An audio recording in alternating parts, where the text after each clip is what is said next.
Cerita utang piutang politik itu pada akhirnya menyadarkan kita bahwa mengusung dan mendukung Anies Baswedan tidaklah cukup. Kita juga harus menjaganya agar terhindar dari jebakan oligarki. Kami, Partai Demokrat, tak akan goyah dengan sikap kami bahwa membersihkan republik ini tak bisa dengan sapu yang kotor. Kita harus meyakini bahwa desakan perubahan oleh rakyat akan bisa mengongkosi perjuangan ini.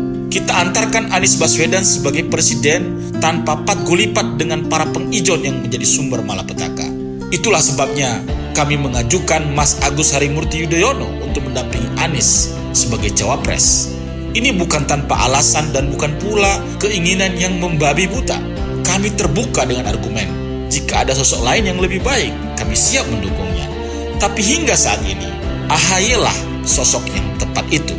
Pertama, ia teruji membawa Partai Demokrat untuk kukuh sebagai partai oposisi dengan segala resikonya. Dan tak hanya sekali partai ini digoda untuk masuk ke kekuasaan. Kedua, ia bukanlah politisi pengusaha.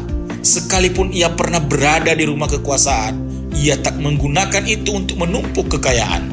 Dan ia tak punya dosa masa lalu, sehingga ia tak punya konflik kepentingan dan tak bisa didikte oleh apapun, kecuali janjinya mewujudkan perubahan. Ketiga, ia, AHY, bisa memuluskan kemenangan ini. Dan ini bisa diuji. Di hampir semua lembaga survei yang kredibel menempatkannya dalam elektabilitas tertinggi sebagai calon wakil presiden. Termasuk di seluruh pulau Jawa, Jawa Tengah, Jawa Timur. Dia adalah sosok yang paling moncer di antara yang lain. Ini adalah suara kader Partai Demokrat. Tugas kita adalah mengantarkan orang-orang yang benar-benar bersih dan punya visi untuk memimpin negeri ini. Pemimpin yang tak bisa digoda untuk melanggengkan kekuasaan, yang tak dikerubuti oleh oligarki.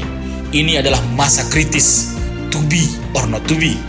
Salam perubahan dari kami, kader Partai Demokrat.